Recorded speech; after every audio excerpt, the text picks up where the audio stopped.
Então vamos falar um pouco sobre essa divina providência de uma maneira mais profunda. Lembrando aqui que tudo que eu falo, né, não vai dar a sensação, né, que você consegue ter ao ler o livro, né, se você estiver suficientemente antenado. Então, a gente precisa começar a compreender, então, o que seria nessa providência é prover, né? Mas quem precisa receber coisas do alto? Bom, se realmente tem necessidade, se você não for salvo, né, numa situação, você vai fazer valer, você não tem nenhuma outra alternativa, você já tentou de tudo, isso realmente, você não merece o que está acontecendo com você, tem um monte de coisas, né? Um monte de coisas que a gente precisa observar com muito cuidado para observar como funciona essa divina providência. E é engraçado, né, que em vários momentos históricos muito críticos, quando uma nação, né, um povo parece estar bem prestes a ser obliterado, esmagado por forças externas, ou uma pessoa prestes a ser condenada, ou uma pessoa tem um câncer terminal, está prestes a perder a vida e de repente, né, a doença some. Isso existem vários relatos de situações desse tipo, né, históricas, né, no nível coletivo de povos, no nível de vida, né, de pessoas, né, que também eram consideradas imbecis, inúteis, e ao longo da vida elas, após às vezes elas morrerem, elas foram percebidas como pessoas muito à frente do tempo, né? Quer dizer, isso aí não tem muito a ver com a divina providência, mas assim, a questão é que você tem coisas, né, que parece que às vezes não tem saída e de repente tudo começa a se alinhar perfeitamente sem que você faça esforço algum. Isso sempre foi algo que me interessou muito e vem me interessando cada vez mais. Bom, tem um livro do Baldi que ele trata muito bem sobre essas questões desse capítulo, e é o livro A Nova Civilização do Terceiro Milênio, que ele escreveu, né, durante a Segunda Guerra Mundial, né, no fim. Ele estava escrevendo esse livro, ele passou por situações. Tem uma história até que o Baldi, ele estava na Itália durante a guerra e, como vocês sabem, após 1943 a Itália mudou de lado, né, passou para os aliados, né, o governo de Mussolini caiu e os alemães ocuparam o país, né, os nazistas.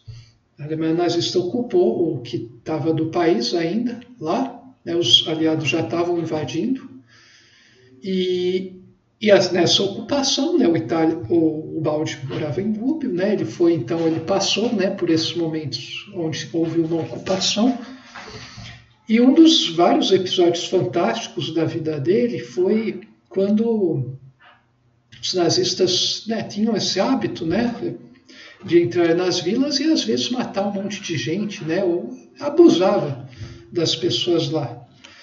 E é interessante, né, que o Baldi relata num dos seus, eu não lembro se é nesse livro, né? Talvez seja, só que de uma maneira bem pessoal, bem profunda, né, espiritual. Ele relata, né, que um oficial entrou, né, na casa, né, onde ele estava morando, bem simples, né? Ele é um professor e tal. E um oficial alemão, fez um monte de coisa, revistou, praticou muitas daquelas violências e parece que apontou uma arma para a cabeça dele e ia matar ele, com certeza, né? Mas ocorreu alguma coisa que impediu esse oficial, por algum motivo, de fazer isso, né? Ele não apontou a arma e não matou o Baldi, né? Ele passou próximo, né? Por um fio próximo da morte. E assim, vendo, né, do ponto de vista das questões, né, sob uma ótica material de interesses mundanos, no contexto espaço-tempo, né, interesses questão política, econômica, psíquica, no sentido de mental, né, intelectual, não haveria nenhum motivo para ele para ele ter agido daquele modo. Né? Então, assim, como é que você explica isso, né? Lembrando que o balde tinha uma obra a ser feita, né, a ser cumprida. Muitas pessoas atribuem isso ao acaso. Ah, deu sorte. Sempre que existe alguma coisa que uma pessoa intelectiva, né, por mais grande, né, por mais poderosa o intelecto, extremamente esperta, lógica, rápida, ágil na argumentação, científica, né, por mais que essa pessoa, né, quando esse tipo de pessoa se depara com uma coisa que ela não consegue explicar, né, todo o seu intelecto é impotente, ela fala, deu sorte. E daí ela pensa, está explicado, deu sorte, foi por acaso, né? É engraçado você perceber que esses acasos, né, que essas pessoas inteligentes não sabem explicar, são coisas que, como eu diria, acontecem com pessoas que, se você observar a fundo, né, na vida dessas pessoas, se você perceber a intenção delas, tudo no fenômeno profundo da trajetória de vida dessas pessoas, sua história, seu modo de agir, sua conduta, você vai perceber que essas pessoas têm coisas muito diferentes comparado a pessoas que estariam numa situação até melhor e ainda assim acontece um monte de tragédia, né? Elas são esmagadas. Né? É interessante reparar isso. Né? Um olhar bem atento, né? Que exigiria um estudo detalhado, uma vivência. Né? Você vai assistindo filmes, séries, você vai estudando história, você vai vendo o que aconteceu com tal pessoa, com outra tal pessoa. Nossa, essa foi totalmente massacrada. Essa aqui tinha tudo para ser, tinha até mais motivos, né, para ser massacrada em relação a essas, mas não foi. Deu sorte.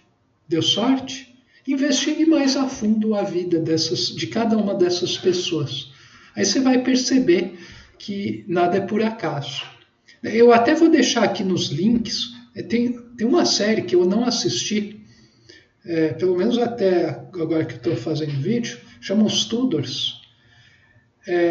Fala sobre o reinado do Henrique VIII, né, que foi um rei super gente fina, né, extremamente brutal da Inglaterra. Ele teve 6 esposas, assassinou, ele matou, né, condenou à morte 3 ou 4, né, 2 não. Se você observar a vida dessas mulheres, né, a intenção delas, o tipo de vida que elas levavam, né, você vai perceber porque umas não conseguiram ter vidas assim, não foram pegas, né, por esse louco, né, não caíram no caldeirão desse homem demoníaco, e vai entender por que outras caíram, né? É uma questão de merecimento, né? E então essa coisa, né, de você querer que aconteça algo fantástico na sua vida, tal, já é uma maneira errada de encarar a coisa. Você deve simplesmente começar a descobrir sobre a essência, né, a natureza da realidade, com R maiúsculo. Aí o resto vai vindo como consequência. Né? É engraçado, né? Parece até um contrassenso, mas você não pode nunca almejar esse objetivo. Você simplesmente deve viver alinhado, né, a sua consciência, buscando expandi-la ao máximo possível dentro do seu pool, né, pool de piscinas, né, pool de experiências que você tem à sua disposição. Né? Cada um de nós vai ter um pool muito diferenciado de situações que a gente pode ou não vivenciar, né? A minha é uma, a sua é outra, totalmente diferente. A do outro somos 8 bilhões de pessoas. Mas todo mundo tem um pool de experiências possíveis, mesmo que sejam experiências desgraçadas, miseráveis, né? com deficiência e várias coisas, e mesmo que sejam experiências com muitas coisas boas, na verdade, às vezes você ser muito rico, muito podre, te limita muito mais do que ser uma pessoa que está mais ou menos no meio da pirâmide, né? O Baldi não, tem um escritor bem sujo, né? bem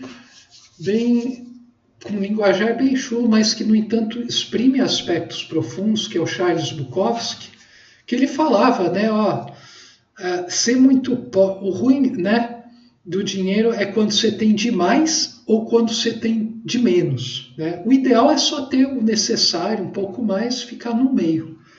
E assim, é engraçado, né? Eu estou falando um monte de coisa elevada aqui, eu cito um escritor desses tipos, né, como Charles Bukowski, mas se você for ver a fundo, né, mesmo em meio a esse submundo que ele vivia, um monte de coisa que aparentemente não tem nada a ver, nem deveria entrar aqui para ser pronunciado em vídeo, se você observar, né, as coisas que ele exprime, tem muitas coisas muito profundas lá na expressividade dele, né, através da literatura, que remete para esses grandes princípios universais.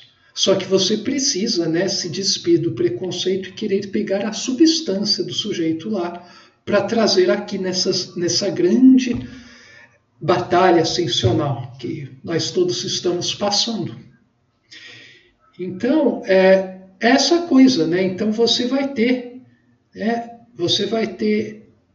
limitação de experiência quando você está muito alto ou muito baixo na pirâmide social. Por isso o ideal é estar nesse grande miolão, mais ou menos no centro, né? Porque senão você é limitado de uma maneira ou de outra maneira. E essas limitações são muito diferentes, mas são limitações enormes para o espírito. Que para um espírito conseguir ter uma experiência total, ele tem que estar mais ou menos bem alinhado com todas as dimensões do ser têm que estar mais ou menos alinhadas. Então isso é uma coisa importante. Mas assim, voltando à questão do pool de experiências, né, cada um tem o seu, e todo mundo pode ter essa visão mais profunda dessa realidade. Então, não é uma questão de, o meu é melhor que o seu, então, não. Você pode extrair significado a partir de qualquer das suas situações particulares. Então, uma das grandes propostas aqui dessa exposição é fazer com que as pessoas enxerguem isso de alguma forma. Bom, então, a gente vai voltar a falar um pouco mais, né, sobre essas questões no próximo vídeo. Até lá.